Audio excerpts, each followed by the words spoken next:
Señores, buenas noches, soy Federico Galeano, bienvenidos a Líderes. Como siempre, empezamos el programa agradeciendo a las empresas auspiciantes. Banco GNB Paraguay, Aseguradora Yacyretá, Ahora Somos Más, Dermagloss para que tu piel muestre lo mejor de vos, Megalabs, comprometidos con la excelencia, y Santa Clara Medicina Prepaga, vivamos más. A 31 años de la caída de la dictadura, los paraguayos tenemos la responsabilidad de lograr una construcción social colectiva. De ese tema vamos a hablar en el programa de hoy y para ello nuestro invitado es el arquitecto multigalardonado y multipremiado Solano Benítez, con quien siempre es muy sustancioso conversar acerca de estos temas. Luego de la presentación de nuestros auspiciantes, conversamos con Solano Benítez aquí en Líderes desde los estudios de Canal.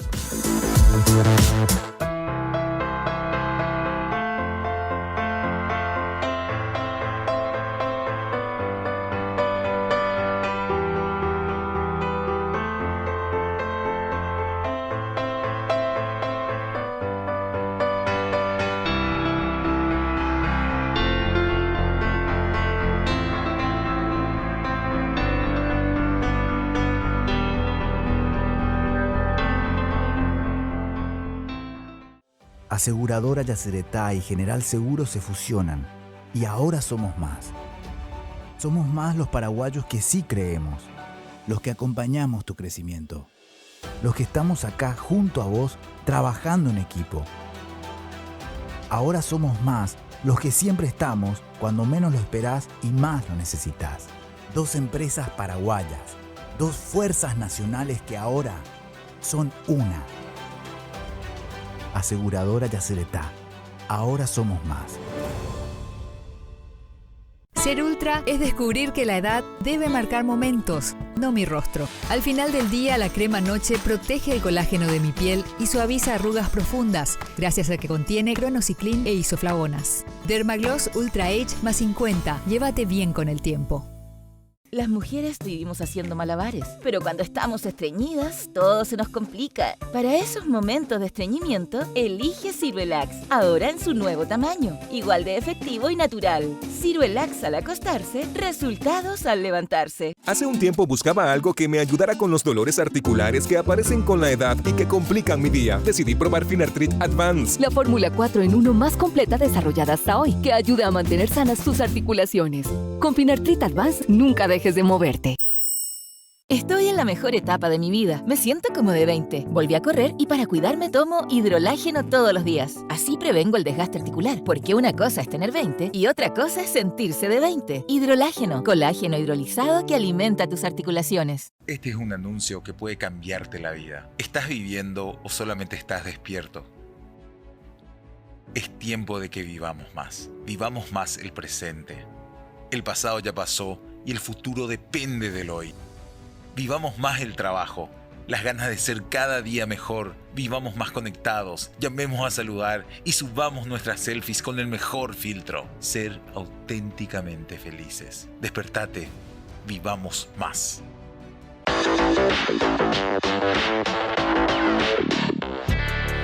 Ya estamos en compañía del arquitecto Solano Benítez. Solano, buenas noches, muchas gracias, qué gusto compartir nuevamente contigo esta mesa. Pasó el año.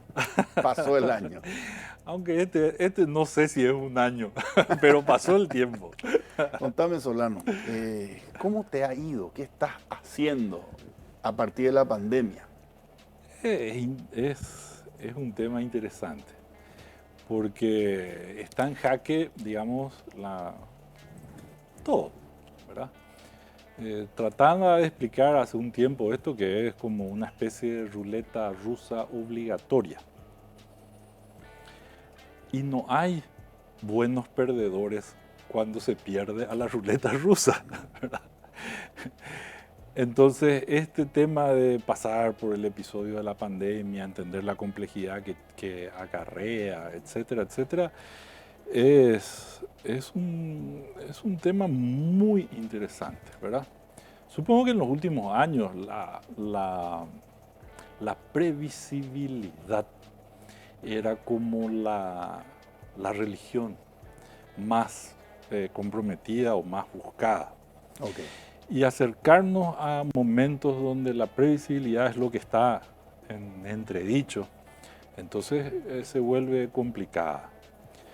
De todas maneras, la gente en su amparo desarrolla o religiones o algoritmos, ¿verdad? Lastimosamente, las situaciones de miedo y de estrés que se generan acá sacan lo peor de nosotros, ¿verdad? Intentamos desesperadamente la búsqueda de la igualdad, es decir, volver a parecernos de alguna manera al tiempo, a recuperar el tiempo sobre las nociones de lo que veníamos haciendo, como si esto hubiese sido un recreo o como si estuviésemos jugando 1, 2, 3 miro. Estamos contra la pared, ¿verdad? Jugando 1, 2, 3 miro y al dar vuelta a ver si es que todavía las condiciones coinciden o no. Okay. Para nosotros fueron cambios de todo tipo. No es que dejamos de trabajar, trabajamos igual, pero cerramos la oficina, por ejemplo.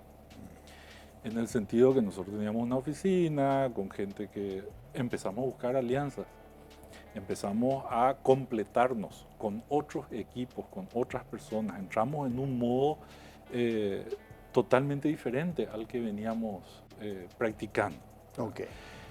También la situación actual hace que la evolución y la necesidad de todavía estar en contacto hayan desarrollado tantas plataformas de conectividad que hace que uno esté tal vez más presente en la escena local e internacional que cuando teníamos que arrastrar nuestros cuerpos hasta los distintos escenarios donde se desarrollaba supuestamente el interés, etc. Hoy todo eso se da de una manera asustantemente diferente, Okay. ¿verdad? A lo cual hay que... ¿Pero positivo? Es difícil decir eso, es diferente. O sea, es como, ok, vamos a ir de vacaciones, vamos a ir a Camboriú, ¿verdad? Y vamos a salir en nuestro auto. Y el tráfico nos llegó 5 horas para llegar a San Lorenzo. Llegamos a San Lorenzo y la policía nos paró y nos pidió coima. Llegamos a tal cosa y pasó un día y estamos en Oviedo recién. Y alguien te pregunta, ¿y cómo fueron tus vacaciones? Y yo creo que todavía no se sabe. ¿Cómo es la vida en este momento? Nosotros somos una especie en tránsito.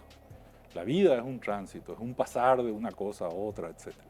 Nosotros estamos en un momento señaladamente diferente y por lo tanto es difícil de poder evaluar y no sé si es interesante poder evaluar cómo ha sido esta trayectoria, pues yo creo que es pequeña en relación a lo que podría llegar a ser. No lo sabemos. Tenemos una deriva que es interesante. Hay 2 palabras que son interesantes en navegación, deriva y derrota, ¿verdad? La deriva, que es como uno va cambiando el rumbo, Okay. Y la derrota, que es precisamente alcanzar el derrotero, alcanzar la línea según la cual uno va convirtiendo esa deriva o ese transcurrir en un trayecto, ¿verdad? Yo creo que estamos en plena deriva, ¿verdad? Y estamos intentando, en este caso, pues bien usando las palabras, alcanzar la derrota o llegar a un derrotero para tranquilizar a la gente, ¿verdad? Correcto, correcto. ¿Te da miedo? ¿Tenés miedo? No. ¿En qué sentido? La fragilidad de la vida es un tema permanente. Yo creo que las personas que no han sabido vivir, no creo que estén muy preparadas tampoco para poder morirse. Pero no creo que puedan ser diferentes. O sea, uno cuando la constancia o la permanencia del concepto de muerte acompaña absolutamente todo el tiempo de nuestras vidas, ¿verdad? Correcto.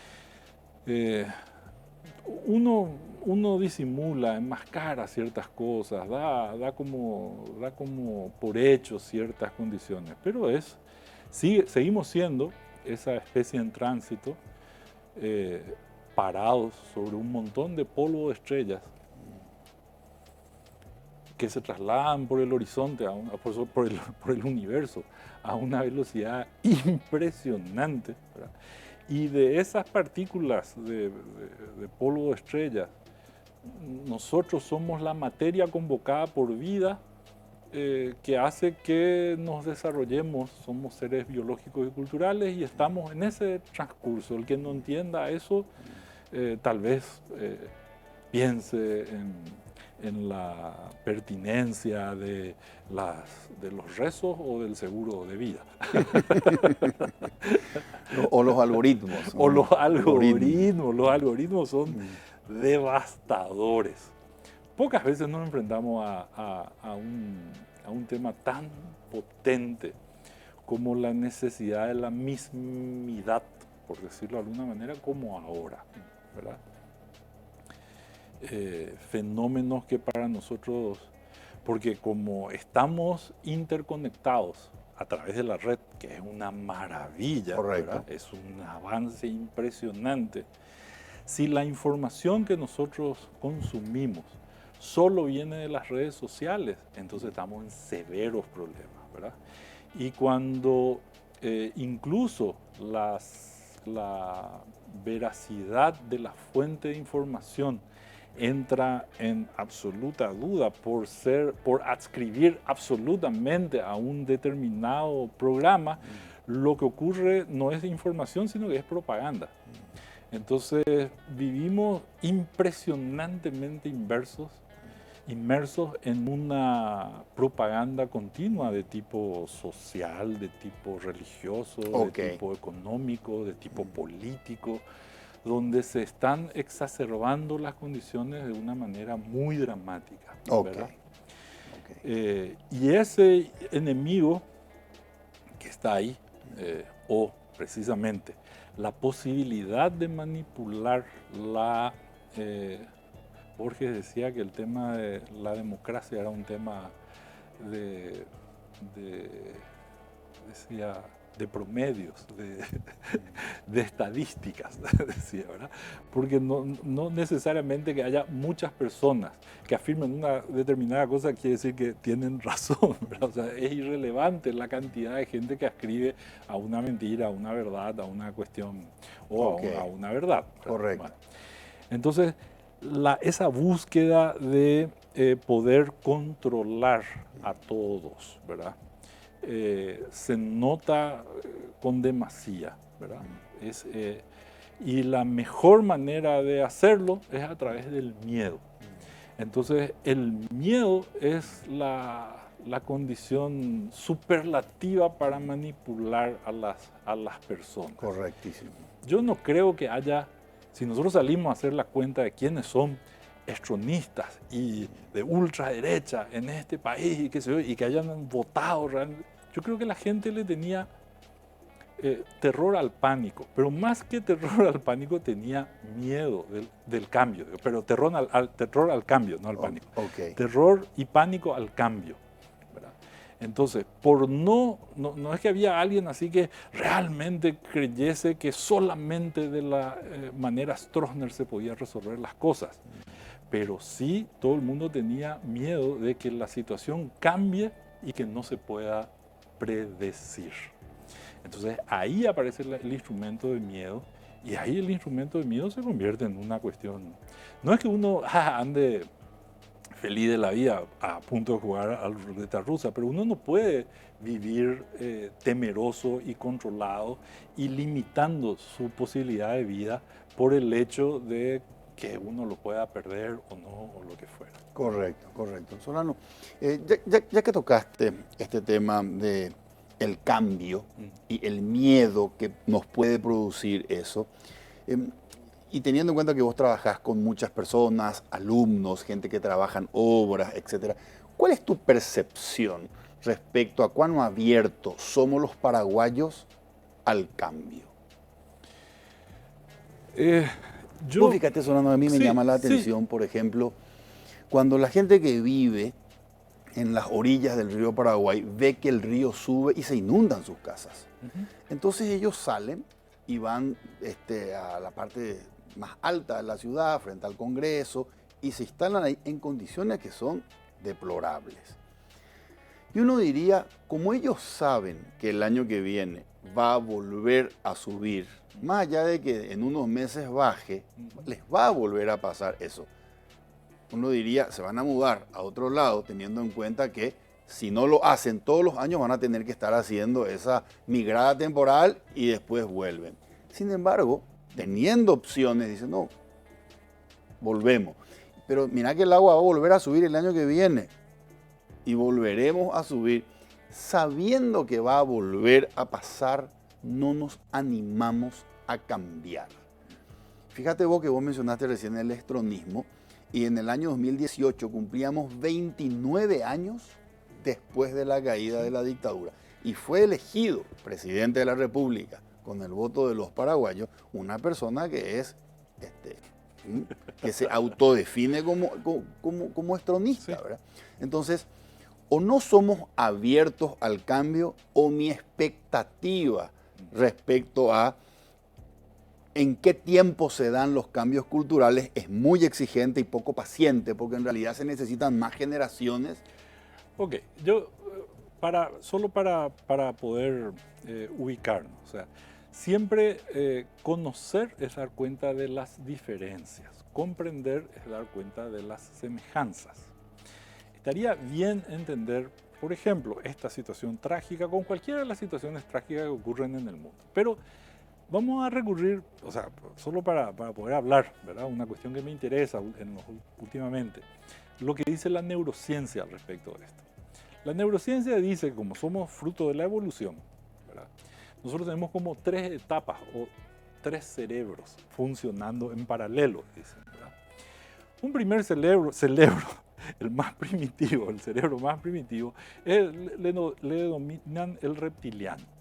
Un segundo cerebro, ¿verdad? Que es más, digamos, corresponde más a la evolución, ya a los mamíferos, etcétera, etcétera. Y un tercer cerebro que es el estado evolutivo, el que se corresponde ya con el neocortes, etcétera. Okay. Cuando nos enfrentamos a situaciones extremas y no hay posibilidad de, o el impacto de esa situación extrema o de ese cambio extremo es tan potente, ¿qué hace un reptil ante un cambio así brutal, algo que le está poniendo en peligro su vida? Se paraliza, se cae, simula la muerte, llega luego a morirse por unos segundos y eso en realidad le salva otra vez porque después cuando pasa el peligro reacciona y se pega al raje, ¿verdad? Pero se paraliza, llega un momento en el que no puede. Evolucionamos y vamos a la parte de mamífera, ya no nos quedamos duros y llegamos al siguiente momento donde el estrés nos marca enfrentar o correr. Enfrentar, pelear o correr. Okay. Ante la situación de cambio y el peligro inminente tenés 2 opciones. Correr, si ya no te quedaste duro y qué sé yo, y no es porque vos seas malo, o no es porque seas paraguayo, o no es porque hayas nacido en la Chacarita. Enfrentar o correr, ¿verdad? ¿Qué significa eso? Si yo me tengo que pelear contigo y mi enemigo es grande, yo voy a simular ferocidad, Okay. ¿verdad? Voy a hacer que vos, conociendo yo mis débiles fuerzas, vos tengas miedo de mí. Voy a intentar decirte que te voy a comer, y te voy a, etcétera, etcétera, porque lo último que quiero es llegar realmente a esa confrontación, ¿verdad? Preferiría imponerme y tener a resguardo eso que considero importante, ¿verdad? Si no es tan importante y me voy a ir nomás, ¿verdad? Que voy a salir corriendo, ¿verdad? Que es mi parte mamífera. Entonces, ante esto, ¿qué somos? Una sociedad que no se resuelve democráticamente, una sociedad que le exige fortaleza al gobierno. Nosotros estamos viviendo precisamente un momento donde le llamamos a nuestros políticos y le arrojamos agua a la cara, ¿verdad? O le llamamos a, ya no puedo más vivir así, yo voy a hacer cualquier cosa, te estoy enfrentando, ¿verdad? Y voy a hacer, porque en esta disputa entre tu manera y mi manera, yo estoy en peligro, sea por la ideología que yo tenga. Entonces, o te voy a disuadir teniendo una presencia fuerte y qué sé yo, ¿verdad? O al revés, te voy a atacar cuando vos estés más desprevenido. Estamos hablando de neurociencia, no vaya a creer que estoy hablando del Paraguay. Correcto. Estoy hablando de neurociencia y de lo que le pasa a todos los seres humanos, ¿verdad? Y después está el tercer cerebro, ¿verdad? Que es el cerebro humano propiamente dicho, que es el cerebro donde a partir de la experiencia de cuidado y a partir de la experiencia de protección que vivenciamos, podemos entender que hubieron problemas, hubo relación, pero que lo vamos a resolver juntos. Vamos a trascender y vamos a hablar de esto como iguales y en vez de tener que agredirte para pelear o salir corriendo, vamos a resolver este tema, ¿verdad? Así dicen los neurocientistas en el mundo. Vamos a. No vaya a creer que es un caso paraguayo. Ellos dicen, vamos a resolver este tema, ¿verdad? Y vamos a mejorar nuestra vida. Porque nuestra vida es colectiva. Nosotros somos la especie. Las especies se relacionan por simpatía, ¿verdad? Yo simpatizo con los olimpistas, eso es simpatía, ¿verdad? O simpatizo con... O se rechazan por antipatía. Los perros, los gatos, o esos de Cerro, o esos de Olimpia, o esos de tal partido, me son antipáticos. Y en ciertas relaciones, el normal de los mamíferos, pueden hasta sentir empatía. Es decir, mirá vos lo que le está pasando a ese perro. Ay, Shinyaranga, dice el gato. ¿Verdad? O si yo estuviese en ese lugar, ¿verdad? O una planta que crece, ¿verdad? Porque todos somos materia y convocada por vida, y en esta secuencia evolutiva las plantas son tan nuestro pariente como un perro, un mono o un ratón, ¿verdad? Bueno, dicho y explicado esto de qué es lo que pasa cuando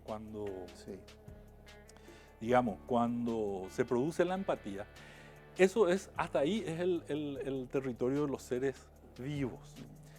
La condición humana arranca, es un acto imaginario. Los seres humanos son seres de la imaginación. El ser humano inicia mi humanidad cuando yo entiendo que yo soy y que necesito cuidarme para estar bien. Y que entonces el mínimo humano es 2 y mi humanidad puede crecer hasta alcanzar a todos, ¿verdad? Menos de 2 yo me hominidizo. Puedo tener simpatía, antipatía y empatía. Más de 2 yo inicio mi condición humana y puedo llegar a entenderme entre todos. Puedo llegar a tener la conciencia de un ser colectivo que vive sobre un montón de polvo de estrellas que se traslada por el universo, ¿verdad? Y donde ese polvo de estrellas se convoca por física, por química y por vida. ¿Verdad? Y nosotros somos una de esas formas de vida. Entendiendo eso, entonces, cómo nosotros nos organizamos para cuidarnos, para esa protección amorosa? Porque dentro de las especies de animales, por el tipo de evolución, nosotros nacemos tan indefensos que para que vivamos tiene que estar intrínseco el cuidado.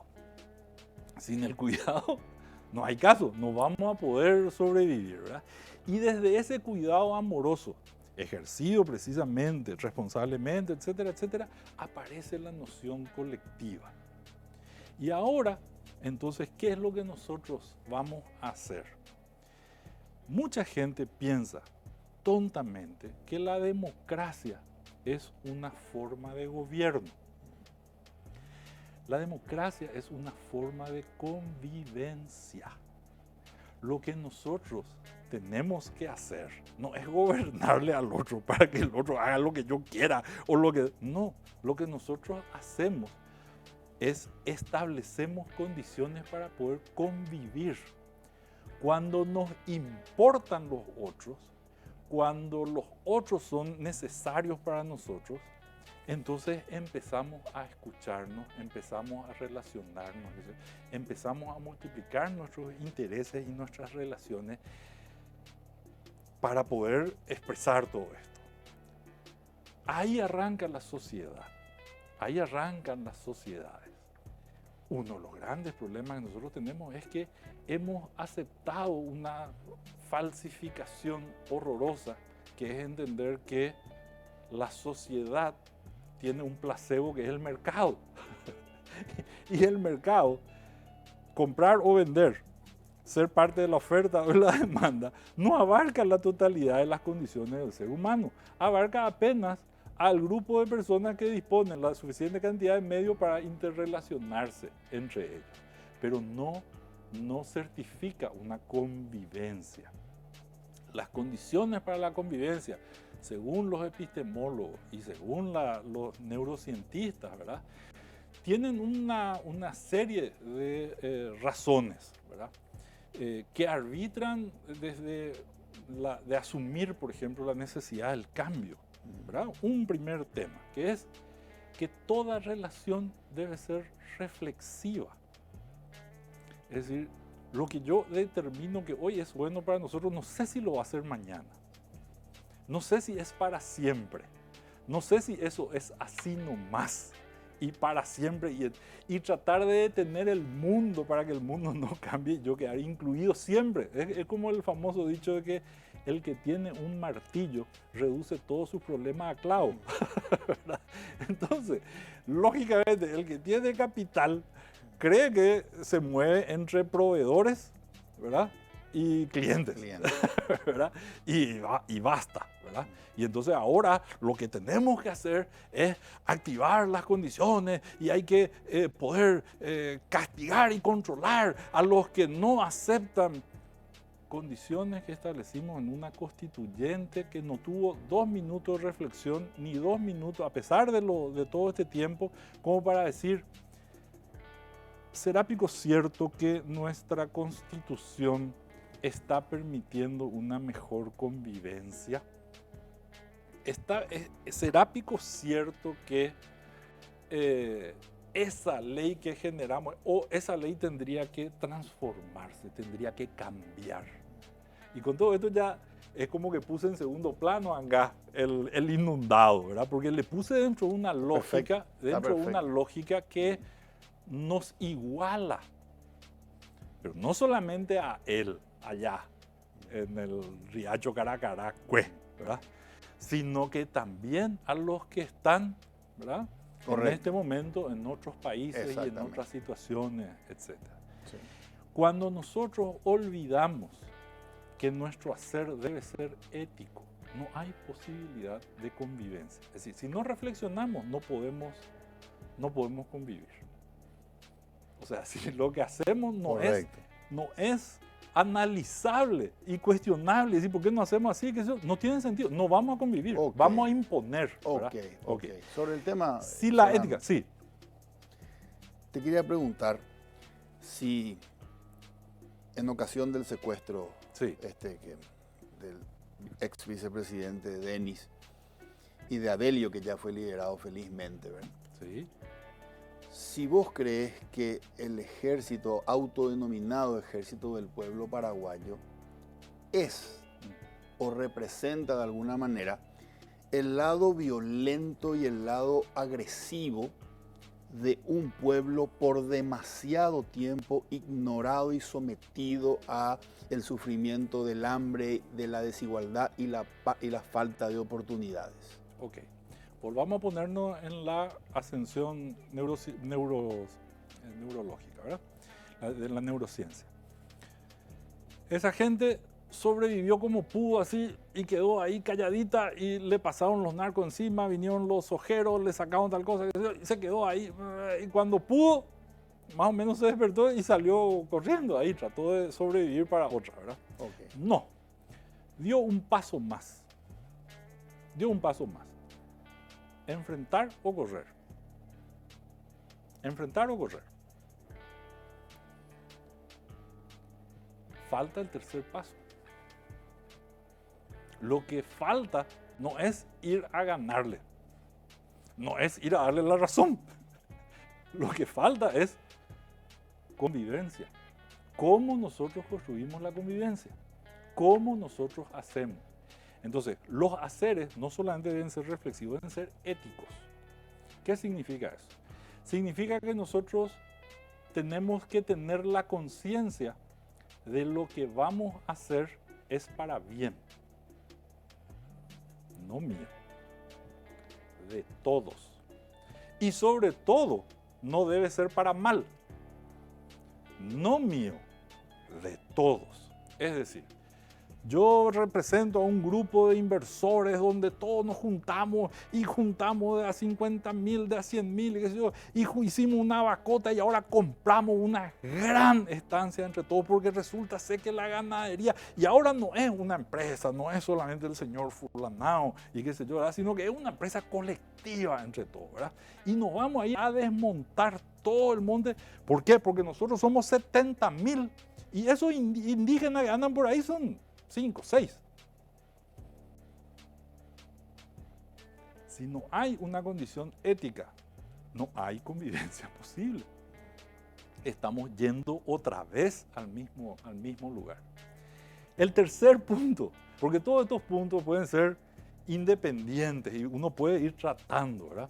Sí. Y puede ir entendiendo estos puntos independientemente. Pero si falla uno, falla todo. Ok. ¿Verdad? Ahora, si yo te doy dos opciones, vos te animarías a decirme, opto por la primera o por la segunda. Sí. La primera opción es, sí, efectivamente estoy de acuerdo.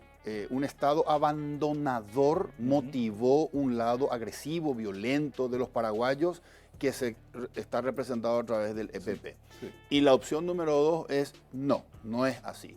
Si mañana amaneciésemos con el sistema educativo de Noruega y con el Producto Interno Bruto per cápita año de Suecia, igual el criminal va a ser criminal. No tiene nada que ver con, de alguna manera, una lucha armada en representación del pueblo. Okay. ¿Cuál de los dos? Eso estamos hablando recién, desde la ética en el hacer y desde la reflexión sobre eso. Ahora te agrego un otro punto, que es el respeto mutuo, ¿verdad? El respeto mutuo, es decir, si a mí no me importa el otro, yo por supuesto que voy a pasarle por encima y hacer lo que tenga que hacer de un lado o del otro. Yo deshumanicé, esa parte no me pertenece, eso, ¿verdad? No es mi humanidad, no incluye mi humanidad, por lo tanto, es lo suficientemente peligroso y por lo tanto estoy en el momento de enfrentar o correr, ¿verdad? Estoy todavía en el cerebro animal. Estoy todavía en un... Por eso es que nuestra sociedad vive en una condición tan... ¿cómo podría explicar eso? Infantil. ¿Te gusta el Oreo? ¿Oreo? Oreo. ¿La galletita? Sí. Sí. Te encanta. No sé si puedo decir esto. Sí, ¿Te gusta la galletita? Adelante, Okay. adelante. Y ahora vos sos un niño de 5 años y yo te puedo ofrecer un buen asado o un paquete de Oreo. ¿Cuál vas a querer? El asado. No es cierto. Eso no es cierto, ¿verdad? Y vas a sustituir todo, ¿verdad? Porque nosotros por propaganda, eso podemos, es simpático. El otro día estaba reflexionando con un querido amigo y me decía, nosotros los seres humanos somos los únicos que podemos engañarnos de esa manera. Vos podés agarrar una gaseosa, una bebida negra con gas y qué sé yo, y poner una que tiene todo el azúcar que tiene que tener y la otra que tiene edulcorante, qué sé yo, y puedes decir que son equivalentes. las hormigas no van a aceptar tu criterio. Las hormigas no van a aceptar tu criterio. Nosotros sí podemos llegar a eso. Entonces, cuando no existe el respeto mutuo, que sería la tercera condición, no hay forma de avanzar. Ok. No hay ninguna posibilidad de aguantar. Si yo, por ejemplo, te digo, hago una mención y digo, todo aquel que está produciendo ganado, en realidad es genocida porque está, qué sé yo, y no estamos dispuestos a conversar sobre la posibilidad de producir, pero sin daño, al revés, usando otro sistema de pastoreo, ahí se acabó el diálogo. Ahí no hay convivencia posible, ¿verdad? Correcto. Si yo digo, por ejemplo, ¿qué me importa la arenita que está en el fondo del río, de la hidrovía que para mí es necesaria? Esas son cosas que le preocupan a los comunistas y a los ecologistas. Y eso que ellos dicen va a pasar dentro de 20 años, como dijo nuestro presidente del CONACYT, ¿verdad? ¿Y qué me importa a mí lo que va a pasar dentro de 20 años, ¿verdad? Entonces, lógicamente no hay respeto, no hay ninguna posibilidad de convivencia. Vamos solamente al enfrentamiento. La cuarta sería la honestidad. Te digo lo que ya tomé nota y me decís si es correcto. Sí. La capacidad de reflexionar sobre nuestros haceres. La ética en el hacer y el respeto al otro. Sí, señor. Respeto mutuo. Respeto mutuo. Si yo no me respeto tampoco, si yo pienso que yo soy una especie de rifado, tampoco. Yo inicio. Okay. La honestidad es un tema que parece una tontería, ¿verdad? Pero nadie puede convivir deshonestamente con nadie. Es un engaño. No hay forma. Si vamos a juntar plata entre todos, ¿verdad? Sí, vamos a juntar plata entre todos. Vamos a hacer entonces que esa plata nos ayude a resolver todo. Sí, vamos a hacer. Y después nos vamos acá y vos le contratás a alguien para no pagar tu impuesto, para no pagar tal cosa, ¿verdad? Entonces, compañero, no está, en el mejor de los casos, yo entiendo la regla del juego, etcétera, etcétera, pero como mínimo no estás siendo honesto con lo que estás declarando, que es el interés de convivir, de ser democrático, de entendernos entre todos. Okay. Sería la quinta condición que establece Maturana. Él habla del principio, no de la igualdad, de la equidad. Que seamos diferentes es una maravilla. Okay. Que seamos desiguales es una maravilla. Es espectacular. Ahora, vamos a repartirnos salarios por las acciones que hacemos. Y vos sos barrendero de la ciudad y yo soy, no sé, poneme un oficio. Y yo estudié, me preparé, puedo juntar inversiones. No quiero nomás ser arquitecto porque si no ya después se van a enojar porque voy a estar remedándole a alguien y qué sé yo, y bueno, etcétera, ¿verdad? Y yo te pregunto entonces, vos ganás 1 y yo gano 5. Sí. ¿Te parece bien? Y sí, no lo sé, sí, porque vos pudiste esto, yo apenas, qué sé yo, ok. Y si vos ganás 1 y yo gano 15, ya no es más tan interesante. Y si vos ganás 1 y yo gano 1000, no hay forma de convivencia sin equidad. No hay forma de convivencia sin equidad. Tiene que haber una. Pero si nos estábamos muriendo todos con el COVID y hay que juntarlo para que no se contagie, qué sé yo, y ese muchacho que con su escoba está defendiendo la vida humana, ¿verdad? Va a seguir ganando 1 y otros 1000. No hay forma de convivir sin aspirar a la equidad, sin producir equidad. No igualdad. Yo no hablo de igualdad. Se entiende que hay diferencias, ¿verdad? Se entiende que somos todos distintos. Por ejemplo, para las mujeres es todo un logro el hecho de estar peleando por la igualdad en en los honorarios. Y yo creo que es un craso error. Yo creo que ellas tienen que estar ganando mucho más que nosotros. Porque tienen inherentemente 2 tareas asignadas. Doble tarea asignada. Y no es fácil salir, tener un hijo, volver y retornar y qué sé yo, lo que significa en complejidad y lo que hay que cuidar para que eso se dé. Entonces, las condiciones de equidad son precisamente la búsqueda de una mejor convivencia. ¿Se entiende? Bueno, Se entiende. eso Ahora, es equidad. Sobre el punto, Solano, yo estoy absolutamente de acuerdo contigo y te soy sincero, para mí es incomprensible. Se nos acabó el tiempo, pero... Se nos acabó el tiempo, continuamos. Para mí es absolutamente incomprensible, absolutamente injusto que haya una persona, por ejemplo, en una binacional, que tenga una remuneración de 100 millones de guaraníes mensuales y nosotros tenemos un médico salvando vidas con 3 millones y medio de guaraníes. Sí. Así que en eso estoy de acuerdo. Ahora, en el supuesto caso que haya equidad en el acceso a las oportunidades, lo cual todavía no tenemos, pero en el supuesto caso que Juan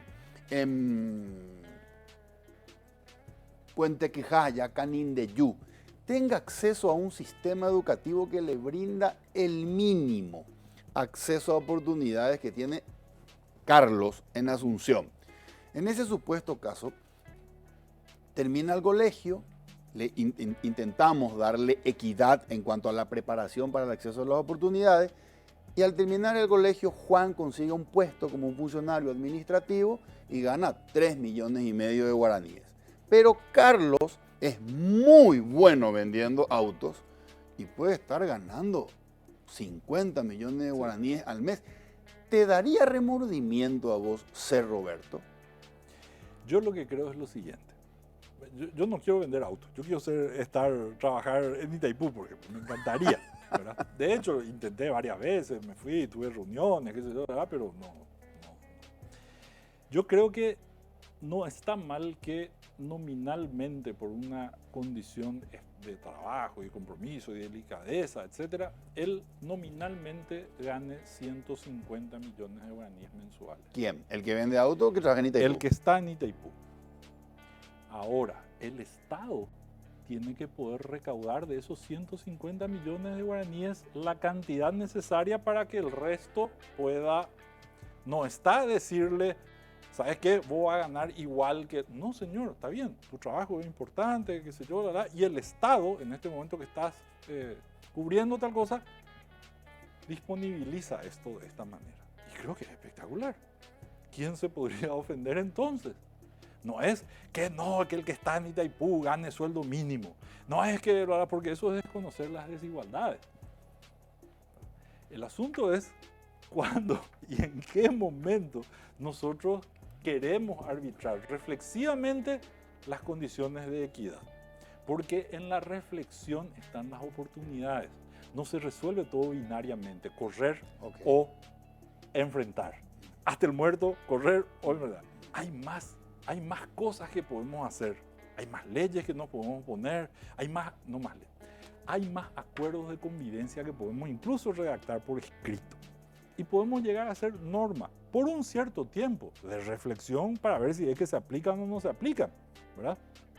Y el último de los principios que declara nuestro amigo Maturana, que es espectacular. Y que sería el quinto. Que sería el sexto. Perdón, yo tengo reflexión en primer lugar, ética en el hacer, respeto mutuo, honestidad el cuarto. Ah, perdón, equidad. Ok, sí. Ahora recuerdo. Equidad, tenés razón. ¿Y el sexto? Colaboración. No dice participación, dice colaboración. No es que nosotros vamos a convivir democráticamente participando. Voto a favor, todos los que estamos a favor, le ganamos, ¿verdad? No nos enfrenten, le vamos a pegar, somos muchos, No hay convivencia posible, ¿verdad? La colaboración significa poder entrar dentro de estas estructuras precisamente a no a participar, a colaborar en lo que nuestra sociedad necesita, en el momento, colaborar con la convivencia. Colaborar con la convivencia. Si nosotros no estamos, si nosotros vemos que todo el mundo se muere de hambre y no colaboramos para acercarle un plato de comida, no es que se vote una ley de plato de, ¿cómo se llama? Olla popular, ¿verdad? Porque todo es fuera de mí, ¿verdad? O voy a hacer un chequecito y toma, y entro por la caridad. Okay. Es decir, estoy participando en los sistemas que hoy están vigentes dentro de una sociedad que apenas se equilibra en la convivencia. Correcto. ¿Verdad? Correcto. Requiere no solo la participación, requiere la colaboración. ¿En qué yo puedo ser útil? En qué yo soy útil a la convivencia, es decir, a reconocer que vos, que sos diferente a mí, que tenés condiciones ideológicas distintas a mí, mediante la reflexión que hace entender que yo te celebro en respeto mutuo, convengo un hacer contigo, ¿verdad? Para producir un bien y no un mal. Y lo que voy a hacer, lo voy a hacer de cara a vos sin deshonestidad, sino precisamente como manera de mostrarte mi responsabilidad y mi compromiso contigo, ¿verdad? Y lo hago colaborando contigo y no... ¿Para qué? Para que no haya esa... Yo no esté así teniendo miedo que me van a robar en cada esquina, me van a secuestrar en cada barrio, porque no hay equidad, porque no hay... Entonces, ese proyecto de convivencia es el que tenemos que analizar. Nosotros, por ejemplo, los arquitectos, ahora sí te voy a empezar ahora que ya contextualizamos todo, que salimos de la chacarita, que ya salimos de tal cosa, que ¿cómo pico vamos a tener miedo si somos los demás? ¿O Si qué somos los demás? ¿Qué clase de invertebrado reptil soy? ¿Verdad? Andá, conseguiste una columna, evolucionar, erguite y vení, vamos a hablar, ¿verdad? Porque si sos un gusano que solamente te interesa sobrevivir a costa de lo que sea, no tenemos nada que hablar. Si solamente te interesa hacerte rico, no tenemos. Si solamente te interesa llegar al poder para generar igualdad, no vamos a poder convivir. Si solamente, entonces, la convivencia es una tarea que arma sociedad. Entonces, cuando a mí me preguntaron, y yo siempre trato de explicar y decir siempre, nosotros no somos operarios de una disciplina. Nosotros somos constructores de sociedad. Es decir, la mayoría de nuestros cohabitantes dicen, ¿verdad?, que lo que hay que buscar es una oferta diferente, ¿verdad? Porque la oferta diferente va a hacer que el consumidor, ¿verdad?, llegue, porque se realizan desde la lógica exclusiva del mercado, ¿verdad? Okay. Entonces, la arquitectura históricamente se hacía cargo de la construcción del espacio social. Es decir, que aunque hagamos una vivienda individual, esa vivienda individual impacta frente a la calle, frente a la plaza. Entonces, por eso nos esmeramos en hacer. Y cuando veíamos un vacío, tratábamos de construir ese espacio, ¿verdad? Ya sea en el orden privado o definitivamente público, haciendo una plaza, una linda avenida, qué sé yo. Ese era históricamente nuestro rol como arquitecto. Pero nuestro rol como arquitecto siglo XXI, me atrevo yo a decir, usando las tres mismas palabras, construcción del espacio social, nosotros somos constructores de una sociedad mejor que requerirá y demandará espacios para que se realice en su mejor condición, evolucionada, donde nos podamos sentar a sentirnos fraternos, querernos, celebrarnos, celebrar la ocurrencia y la diferencia. Este sabe jugar fútbol, el otro sabe hacer hurra, este hace un bordado impresionante, aquella baila, mirá, el profesor se enamoró de la bailarina, mirá, qué maravilla, qué... Bueno, eso es lo que creo yo nosotros debemos hacer. Si nosotros logramos cambiar las apetencias de nuestra sociedad y logramos explicarle a la gente la importancia de la convivencia y que la convivencia es una construcción y que tenemos todos, abogados, odontólogos, barrenderos, empresarios. Responsabilidad en esa construcción. Si queremos convivir, ¿verdad?, tenemos que hacernos cargo de establecer el sistema que nos permita esa mejor convivencia. Y vamos a estar bien en la medida en que lo logremos. Y mal en la medida en que sigamos hominidizándonos, ¿verdad? Que abandonemos el estadio humano, lleguemos primeramente a un de mamífero de lucha y tal vez a un reptiliano que ya nos deje. Solano, tengo que hacer una pausa, sí. Regresamos y te quiero hacer una pregunta y me la responde a la vuelta a la pausa. ¿Qué es para Solano Benítez el éxito? Me lo respondes al regresar. Hacemos una pausa y regresamos para cerrar el programa con el arquitecto Solano Benítez.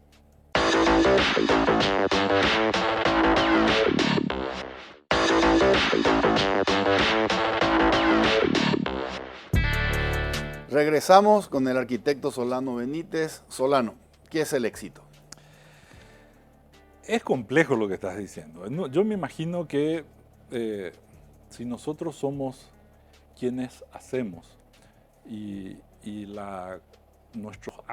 nuestra existencia se verifica en el hacer, supongo que el hacer cualificado de una manera muy particular podría llegar a entenderse como exitoso, okay, o como algo que circunstancialmente sea, correcto, importante. Correcto, destacarme en lo que hago. Pero voy a analizar un poquito más. Si yo hago mi licenciatura, estudio 6 años, me licencio, ya estoy listo para incluirme a la práctica profesional. Luego de eso pasan unos años y la oferta docente me da la oportunidad de alcanzar unas maestrías. Una maestría es un grado superior, ¿verdad? Es decir, yo ya soy muy pertinente en el manejo de estos temas, etc. Para hacer todo esto yo tengo una excelencia notable. Okay. El grado superlativo de eso es el PhD. Algunos le sintetizan como doctorado, pero okay, PhD en realidad es Philosophical Doctor. Okay. ¿Qué significa?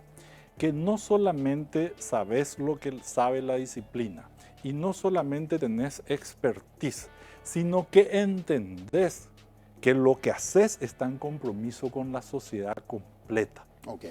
Y que lo que haces celebra una condición en el hacer que se verifica en esa completud. Nadie puede ser exitoso en sociedades fallidas. Podemos estar intentando y poniéndole garra, ¿verdad? Pero nadie puede declararse exitoso en sociedades que están fallidas, donde tenemos hambre, donde tenemos dolor, donde yo estoy limpiando con mis 5 años los vidrios en el semáforo, ¿verdad? Y recibo una respuesta de mi parte nerviosa porque están por realizar mal la tarea del limpiado, que mejor lo van a hacer en una de esas empresas. Permíteme hacerte la última pregunta. Nosotros los paraguayos nos quejamos mucho de la clase política y nos quejamos mucho no solamente por lo inoperantes, sino también por la corrupción. Sin embargo, cuando viene a mi restaurante ese diputado, ese senador o ese miembro del gobierno de cuya honestidad se duda mucho, porque entró con una mano adelante y ahora tiene estancia y departamento, sí, ok, yo le sirvo y por poco no le pongo alfombra roja. Y sale de mi restaurante y se va a un lugar a comprar un auto, le venden el auto. Y la compañía de seguro no le vende la póliza de seguro. Y si sale de ahí con ese auto nuevo y se va a un remate de ganado, el que vende ganado le va a vender el ganado. Todos nos quejamos de la falta de honestidad, de transparencia y de la corrupción, pero nos hace falta más sanción social. Ok, voy a darte la respuesta. Hay una película que a mí me encanta, que hace la referencia a la vida de Gandhi. Hay una secuencia final cuando se produce, a pesar de ya la independencia, otra vez el desmembramiento de la India, ¿verdad? Y van los que van para Afganistán y quedan ahí la pelea en las ciudades entre musulmanes e hindúes, etcétera, etcétera, y comienza una batalla, o sea, una guerra civil. Nosotros estamos ahí de la guerra civil, ¿verdad? De que el odio nos lleve al enfrentamiento, ¿verdad? Que ya no nos paralizamos, sino que ya estamos en pleno proceso de enfrentamiento. Y en un momento, entonces él hace huelga de hambre y está a punto de fallecer, ¿verdad? Y viene un hindú y le dice, come, cuando ya pasaron muchos días y se estaba por morir el Mahatma, come, le dice. Y él le dice, no, le dice, ¿verdad? No puedo, le dice, come. Comé porque no aguanto una muerte más. Yo maté un niño musulmán y lo hice porque los musulmanes le mataron a mi hijo. Comé, por favor, le dice. Y el Mahatma le dice, adopta un niño huérfano, asegúrate que sea musulmán, críalo como tu hijo y asegúrate de criarlo en su fe, no en la tuya. No le dijo arrepentite para siempre, no le dijo autoflagelate, le dio una salida moral, una salida ética. Él podía transformar incluso el asesinato a un niño en un acto positivo de redención de su condición humana. Entonces, hay despreciables en nuestra sociedad, Posiblemente. tan despreciables como somos nosotros, con tantos errores como los que tenemos nosotros. Entonces, por eso es que tenemos que cuidarnos de no entrar en estos enfrentamientos y de establecer sistemas de convivencia que nos permitan alcanzar el más alto grado de humanidad, que es ser todos. Todos somos en un solo planeta responsables de nuestra salud, responsables de nuestra salud ambiental, del custodio y cuidado de todas nuestras vidas. Porque, refiriéndonos a Mahatma, ¿verdad? El planeta puede soportar la totalidad de la vida humana. Lo que no puede soportar es la codicia humana. Siempre fue un gusto escucharte. Un gusto. A la otra gente, yo solo soy un lorito. Gracias. Un abrazo. Igualmente, gracias Solano. Gracias. Señores, soy Federico Galeano, esto fue Líderes. Buenas noches.